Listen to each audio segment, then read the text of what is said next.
Boa tarde, moçada! Tudo bem com vocês? Aqui quem vos fala é o professor Eugênio Bastos, canal Geogênio, a serviço dos alunos que gostam de estudar e passar em concursos. Moçada, vamos fortalecer o canal.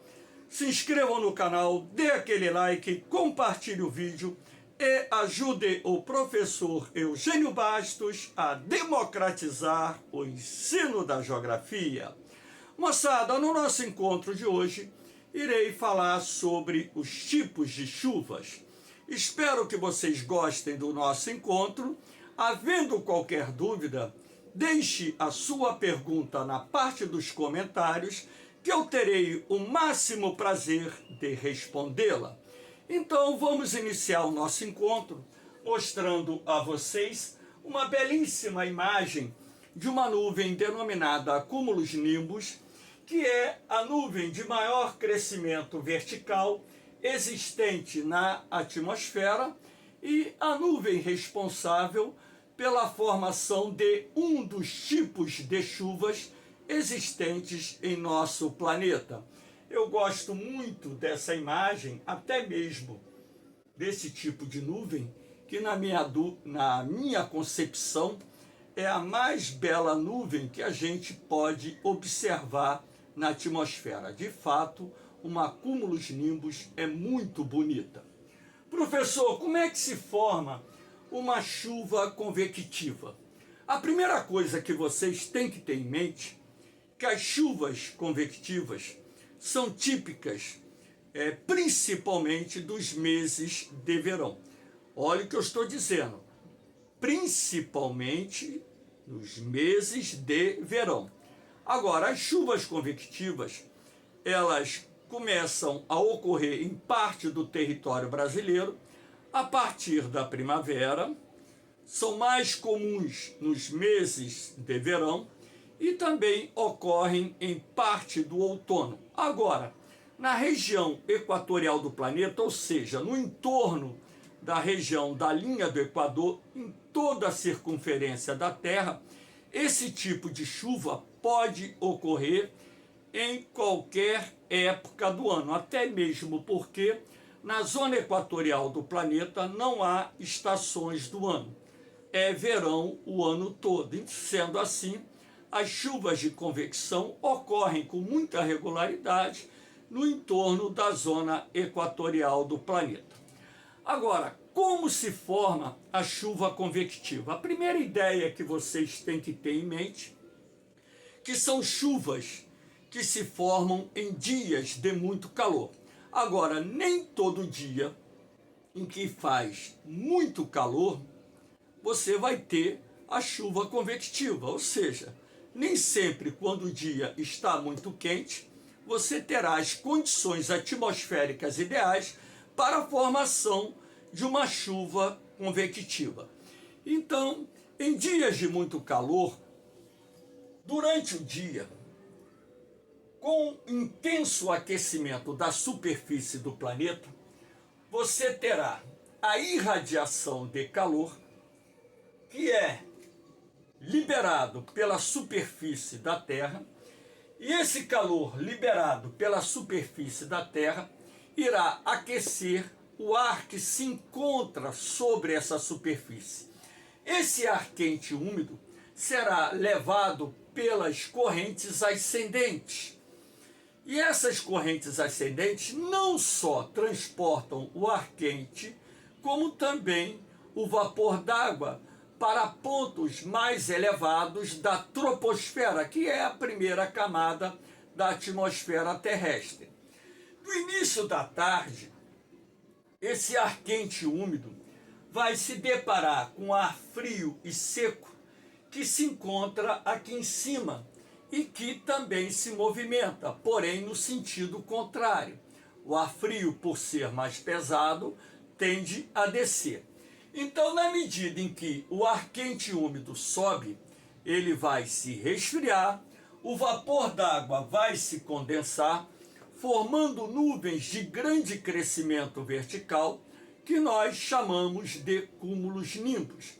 Então, No transcurso da tarde, às vezes no início da noite, nós teremos a formação dessas nuvens denominadas cúmulos-nimbus, que irão causar uma chuva forte, acompanhada de rajadas de vento e descargas elétricas.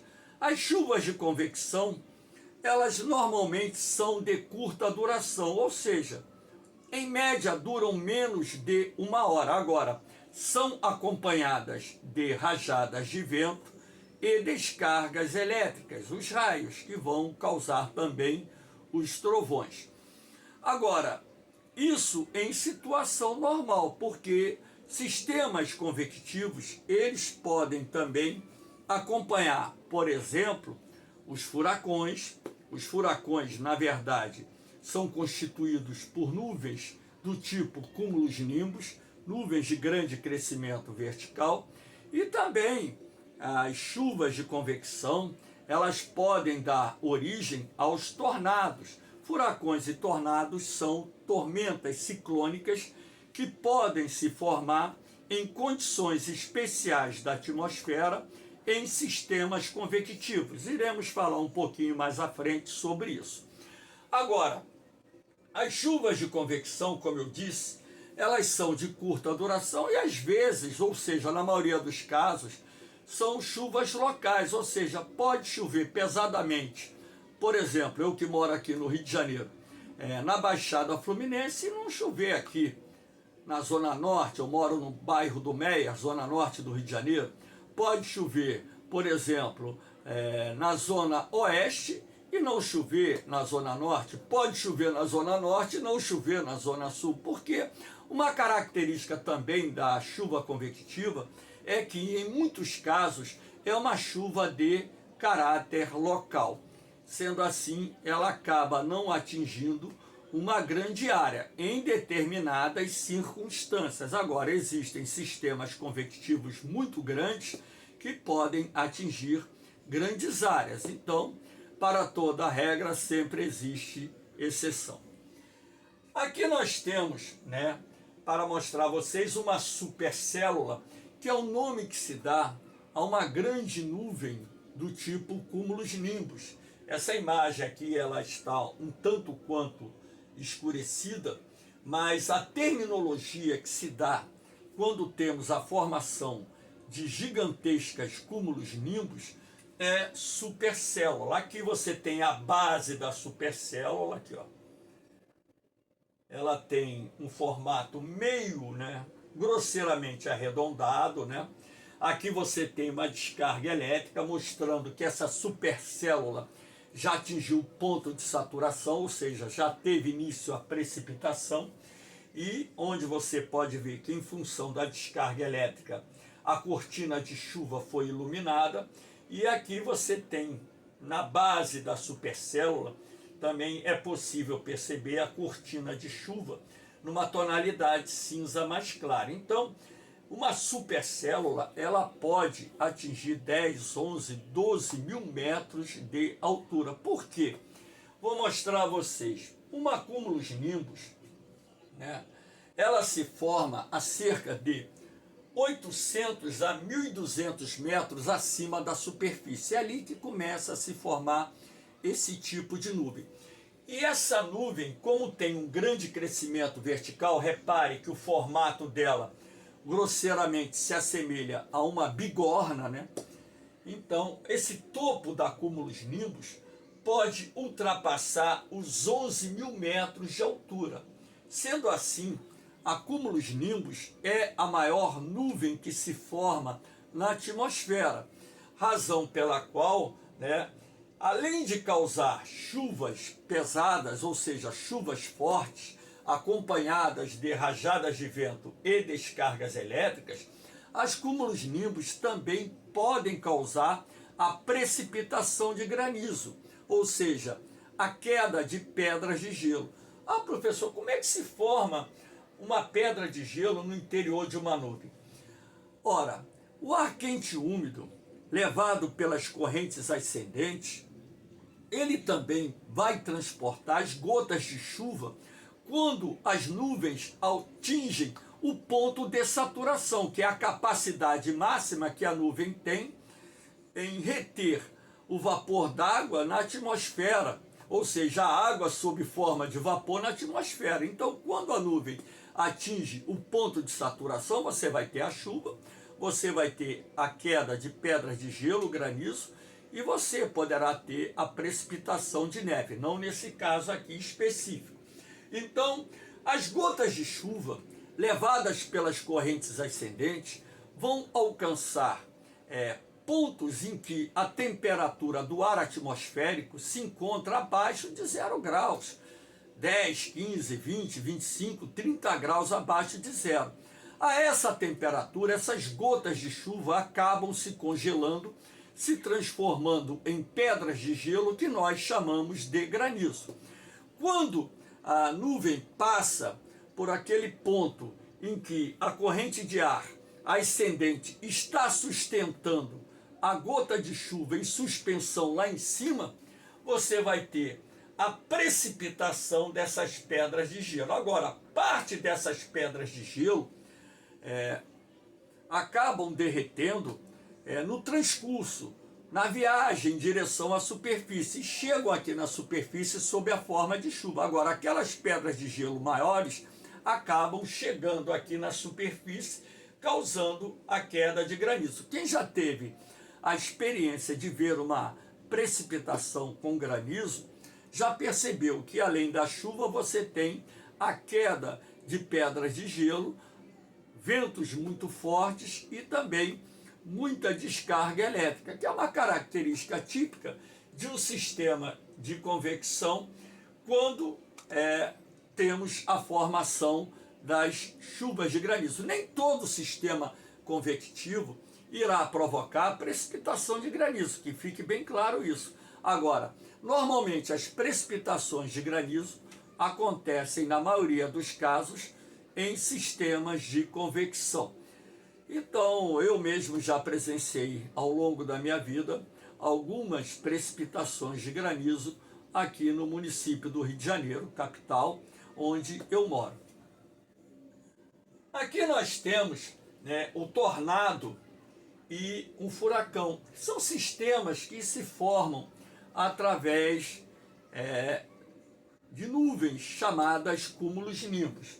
Os tornados é um nome que se dá a um tipo de tormenta ciclônica formada no interior dos continentes, dos países, e o furacão é um tipo de tormenta ciclônica que se forma sobre os mares, os oceanos. Existem aulas gravadas no meu canal explicando o processo de formação de um tornado, o processo de formação de um furacão, e eu recomendo até vocês assistirem, caso tenham interesse em saber como se forma um furacão, como se forma um tornado.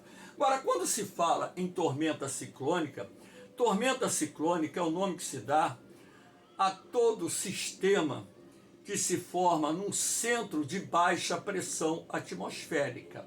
Ciclone nada mais é do que um centro de baixa pressão atmosférica. Tanto o tornado como o furacão só irão se formar se a pressão atmosférica cair de forma significativa, criando as condições necessárias para a formação das nuvens do tipo cúmulos nimbus. Agora, para isso também é necessário que, além da pressão atmosférica estar bem baixa, é necessário que o ar quente e úmido, levado pelas correntes ascendentes, suba e, dessa forma, ao se resfriar, crie as condições atmosféricas necessárias para a formação das nuvens chamadas cúmulos nimbus.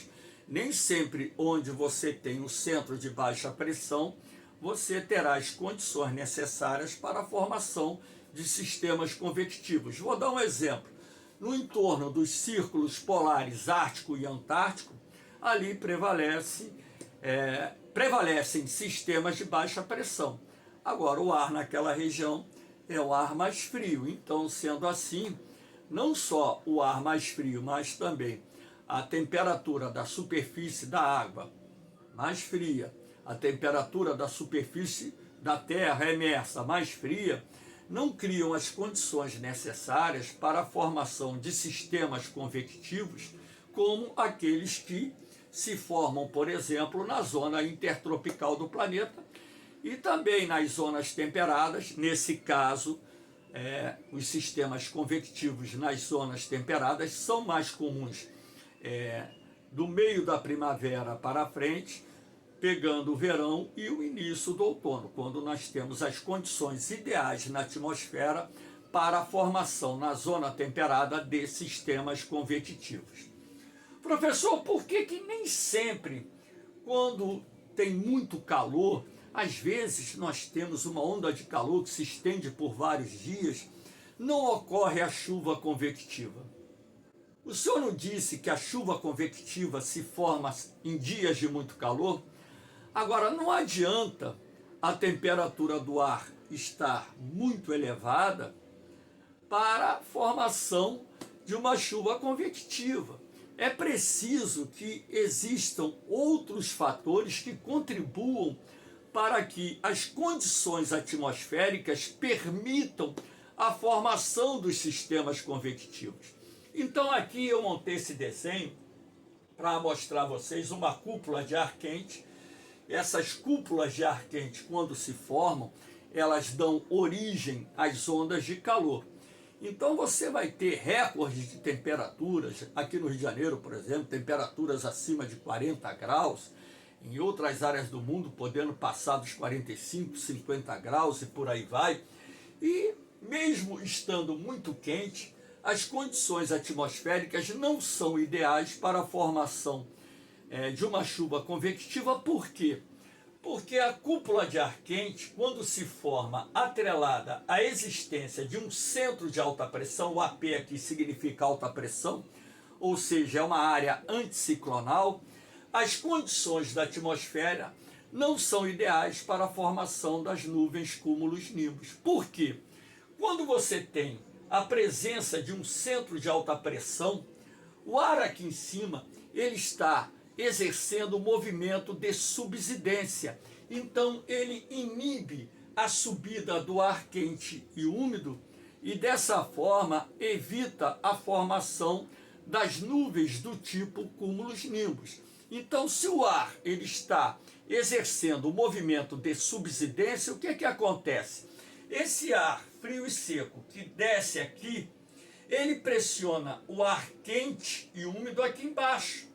Então esse ar quente, ele fica pressionado aqui embaixo e as correntes ascendentes não conseguem levar essa umidade para camadas mais altas e dessa forma não consegue dar origem à formação das nuvens cúmulos-nimbus. Por que eu coloquei essas duas setas? Porque a pressão atmosférica, quando está alta, esse ar frio e seco que pressiona o ar quente e úmido aqui embaixo, faz com que esse ar se movimente no plano horizontal, evitando assim as correntes ascendentes que seriam necessárias para a formação das nuvens cúmulos-nimbus. Então, para se formar uma chuva convectiva, é necessário que a pressão atmosférica caia. Tanto é que eu digo para os meus alunos o seguinte: rapaz, existe uma maneira bem simples de você prever o tempo. Baixa o aplicativo da pressão atmosférica, você pode fazer isso. Quem tem aparelho celular conectado à internet, baixa um aplicativo e você vê se a pressão atmosférica cair, ela começar a cair 1000 hectopascal, 980 hectopascal, 980 vai cair um temporal, vai cair um dilúvio, né? Podemos assim dizer. Então, quando a pressão está, vamos dizer, 1010, 1015, pode ter certeza, a pressão atmosférica está alta, não vai ter chuva. Agora, quando a pressão ela começa a cair, sai de 1020, 1023, começa a se aproximar de 1000 ou fica abaixo de 1000, em dias de muito calor, você pode ter certeza que haverá mudança de tempo e nós teremos as condições atmosféricas ideais para a formação de uma chuva do tipo convectiva. Então, as cúpulas de calor ou as cúpulas de ar quente, elas se formam em função da presença de centros de alta pressão que inibem a formação das nuvens de chuva e criam as condições atmosféricas ideais para que aconteçam as chamadas ondas de calor que irão se estender por vários dias. Aqui nós temos as chuvas frontais, chuvas de frente. A chuva frontal, ela é mais comum no outono, inverno e parte da primavera. Olha o que eu estou dizendo, é mais comum. Não quero dizer com isso que as chuvas frontais só aconteçam nos meses mais frios do ano. Não, a chuva frontal, dependendo da localização geográfica, pode ocorrer até mesmo no verão. A chuva frontal, para se formar, é necessário o encontro de duas massas de ar em deslocamento horizontal com temperaturas diferentes. Uma massa de ar fria com uma massa de ar quente. Então você tem aqui o ar frio, por ser mais pesado, ele avança junto à superfície. Então, na medida em que o ar frio vai penetrando, o ar quente e úmido, por ser mais leve, ele vai subir. Na medida em que esse ar quente e úmido sobe, ele vai se resfriando, o vapor d'água se condensa, formando as nuvens. E quando essas nuvens atingem o ponto de saturação, nós teremos a precipitação. Então, as chuvas frontais resultam, na verdade, do encontro de duas massas de ar em deslocamento horizontal com temperaturas diferentes. Uma massa de ar fria com uma massa de ar quente. Então, ela pode ser fruto do avanço de uma frente fria, como também pode ser fruto do avanço de uma frente quente. Aqui no Brasil nós falamos muito mais de frente fria do que frente quente. Então, na verdade, poucas pessoas têm conhecimento da existência das frentes quentes, né? Mas o sistema de circulação do ar atmosférico cria as condições necessárias não só para a formação das frentes frias, como também das frentes quentes. As chuvas frontais, normalmente, elas são mais demoradas.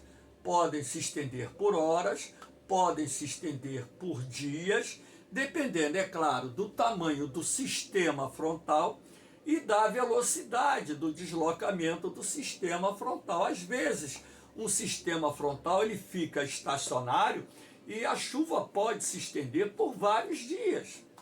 Como também você vai ter sistemas frontais que vão passar muito rapidamente, vão provocar uma chuva, vamos dizer assim, de duração não muito longa, né? Às vezes apenas de 1, 2, 3 horas, e depois o tempo começa a se estabilizar de novo. Então, aquilo que eu disse, a intensidade, o volume da chuva e também a duração dessa chuva vai depender das condições atmosféricas reinantes naquela área por onde se encontra o sistema frontal. Aqui, quando você tem a entrada de uma frente fria, além da chuva, né, nós teremos a queda da temperatura. Quando você tem a entrada de uma frente quente numa área dominada por um ar mais frio, você tem a chuva e a elevação gradual da temperatura. É engraçado, porque a frente quente ela causa isso, né? A chuva vai acontecendo, mas a temperatura, em vez de cair, ela vai lentamente subindo. Agora, quando a frente fria entra, a temperatura ela cai mais acentuadamente, né? A velocidade de, vamos dizer assim, de variação da temperatura é muito maior do que a velocidade de variação da temperatura quando nós temos a entrada de uma frente quente. Aqui eu estou colocando uma carta sinótica para que vocês possam ver, que é do INPE, Instituto Nacional de Pesquisas Espaciais. Então, dentro de uma carta sinótica, você pode identificar a frente quente, que é representada por esse símbolo, a frente fria, que é representada por esse símbolo, a frente estacionária, onde você tem ramos de ar frio e ramos de ar quente, e a frente oclusa, né? Onde você pode ver que há uma combinação do ar frio com ar quente, né? No mesmo sentido. Então, O que você pode perceber aqui nessa carta sinótica, que nós tínhamos no dia em que foi coletada essa imagem, né, por curiosidade, né, no dia 14 de dezembro de 2010, por isso que eu disse que o sistema frontal ele pode se formar em qualquer época do ano, é mais comum que se forme no outono e inverno, período do ano em que as massas polares ficam mais ativas, mas aqui nós temos nessa carta sinótica uma frente fria com o sistema estacionário, né? Aqui ó, nós temos uma frente estacionária sobre o centro-oeste e parte do sudeste, e um ramo quente aqui também passando sobre o estado de São Paulo. Aqui nós temos uma frente fria, não sei se vai ser possível vocês perceberem, aqui ó, essa linha azul com triângulo, e aqui nós temos uma frente quente. Essa linha tracejada em amarelo, né, nós chamamos de cavado. Às vezes, na previsão do tempo, né, quem está dando essa previsão fala sobre a formação de cavados. Então, o pessoal que estuda meteorologia, o pessoal que estuda o curso de geografia e também tem a disciplina da climatologia, precisa saber como se forma um cavado. O cavado, normalmente, são nuvens que se formam em níveis baixos e médios da atmosfera, né, em função de ventos circulando em diferentes níveis, criando as condições ideais para a formação de chuvas. E os cavados normalmente também acompanham a queda da pressão do ar atmosférico, criando as condições necessárias para a formação de chuvas. Aqui em cima, esse símbolo aqui é uma zona de convergência, é ZCIT, a zona de convergência intertropical, que está atuando um pouco acima aqui da linha do Equador, no Atlântico Norte. A ZCIT é uma área de encontro dos ventos alísios de sudeste procedentes do hemisfério sul e os alísios de nordeste procedentes do hemisfério norte. Onde você tem a formação da ZCIT, ocorre ali uma instabilidade atmosférica e chuvas frequentes acabam ocorrendo durante vários períodos do dia e normalmente, né, onde está a ZCIT, você tem uma sequência de vários dias com tempo instável. Aqui nós temos, para que vocês possam, dar uma pulada aqui, perdão. Aqui nós temos mais uma carta sinótica, aqui com mais clareza você tem a frente fria, né? Essa imagem aqui é mais clara, né?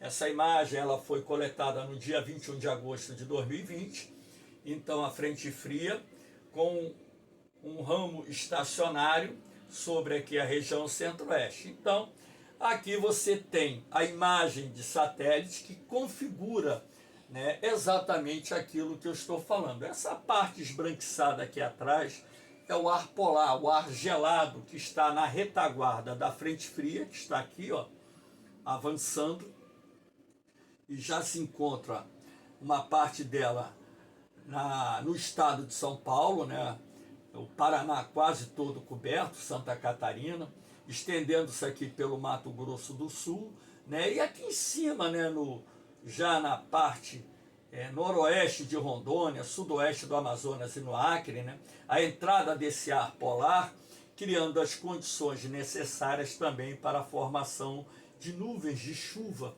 aqui nessa região. Então, esse ar polar que está avançando sobre o território brasileiro nesse mapa, através, claro, da penetração de uma frente fria, ele causa ou causou uma queda acentuada da temperatura, e se eu tivesse colocado aqui uma outra sequência de imagens, vocês iriam perceber que esse ar polar chegou até na porção sul da Amazônia, causando um fenômeno chamado de friagem. Inclusive também no canal existe uma aula sobre friagem. Aqui nós temos a chuva orográfica ou chuva de relevo. Esse tipo de chuva se forma quando uma massa de ar úmida em deslocamento horizontal se depara ou se encontra com um obstáculo do relevo, que pode ser uma serra, pode ser uma chapada, pode ser uma cadeia de montanhas, enfim. Então eu coloquei o mar aqui apenas para simbolizar, porque a chuva orográfica ela pode ocorrer também no interior dos continentes. Não há necessidade do mar estar próximo. A ideia que eu quero que vocês tenham em mente é que, para se formar uma chuva de relevo, é necessário que haja o ar úmido em deslocamento horizontal, olha o vento aqui, mostrando que o ar úmido procedente do oceano está se deslocando em direção ao continente. E que junto ao litoral existe, ou próximo do litoral, uma barreira orográfica, que nesse caso aqui é uma serra. Então esse ar úmido, ao se deparar com esse obstáculo do relevo, ele vai subir. Ao subir, ele vai se resfriar. Ao se resfriar, o vapor d'água vai se condensar, formando nuvens. E essas nuvens, quando atingem o ponto de saturação, provocam chuvas na encosta de Barlavento, que é a encosta receptora desse ar úmido. Quando essas nuvens transpõem esse obstáculo, elas chegam do outro lado relativamente enfraquecidas, ou seja, elas estão passando por um processo de dissipação, razão pela qual no sotavento chove menos do que no barlavento, ou seja, o ar no sotavento ele é mais seco do que o ar no barlavento. O ar no barlavento é mais úmido. Inclusive, um esquema como esse é utilizado por alguns professores de geografia para explicar uma das causas da semiaridez no sertão nordestino, sob aquela questão do Planalto da Borborema, ou da Chapada da Borborema, reter parte da umidade procedente do Oceano Atlântico. Inclusive, eu tenho uma aula no canal mostrando que o Planalto da Borborema não é a causa da semiaridez do sertão. Não é a causa da semiaridez do sertão é a dinâmica das massas de ar. A semiaridez no sertão também está condicionada não só à questão da circulação do ar atmosférico, como também à temperatura da superfície do Oceano Atlântico. Então, quando, por exemplo, ocorre o fenômeno da laninha, chove muito mais no sertão. Quando temos o El Niño, chove muito menos no sertão. Então, você tem que ter uma ideia costurada de que a irregularidade das chuvas no sertão nordestino, elas não são causadas única e exclusivamente pelo Planalto da Borborema. O Planalto da Borborema pode gerar um fator orográfico? Sim, gera, ocorre ali chuvas nas vertentes do Planalto da Borborema voltadas para a região do Oceano Atlântico. Lembrando que o Planalto da Borborema se encontra mais de 100 quilômetros afastado do litoral. Mas que o outro lado do Planalto da Borborema é mais seco? Sim, claro, é mais seco. Mas, como eu disse, não é o fator determinante para que ocorra a semiaridez no sertão nordestino. A semiaridez está atrelada à dinâmica da pressão atmosférica, está atrelada à circulação das massas de ar. O Planalto da Borborema é o ponto final das massas de ar. O Planalto da Borborema, não, perdão. O sertão nordestino é o ponto final das massas de ar que atuam no território brasileiro. Então essas massas de ar percorrem longos caminhos. Quando chegam no sertão já estão relativamente secas. E até mesmo a temperatura do mar influi no regime de chuvas que ocorrem no interior do Nordeste. Agora, como eu disse, há uma influência do Planalto da Borborema? Sim, claro que há. Mas é o fator principal? Claro que não. Aqui nós temos, essa imagem para mostrar a vocês a chuva ocorrendo na Serra do Mar, na região de Queluz, Então, para mostrar a vocês, a imagem está bem cinza, porque o tempo muito carregado, Aqui você pode perceber sobre os morros, essa parte cinza mais clara aqui, a cortina de chuva caindo sobre os morros da Serra do Mar. Então, é muito comum a ocorrência dessas chuvas orográficas nas vertentes da Serra do Mar, e outras serras próximas ao Oceano Atlântico. Lembrando que esse tipo de chuva orográfica pode acontecer em qualquer região do planeta, pode acontecer no interior dos países, dos continentes, e dependendo das barreiras orográficas, da amplitude, da altura de uma barreira orográfica e da sua extensão, uma barreira orográfica pode até mesmo ser a causa da formação de alguns desertos existentes em nosso planeta. Moçada, eu espero que vocês tenham gostado do nosso encontro. Havendo qualquer dúvida, deixe a sua pergunta. Mais uma vez, eu estou deixando aqui meus grupos lá do Facebook, onde eu disponibilizo meus materiais em PDF, que é a matéria, os bancos de questões, provas comentadas, tudo isso para ajudá-los na preparação de vocês. Agora, a única coisa que eu peço é que ajude a divulgar esse meu trabalho.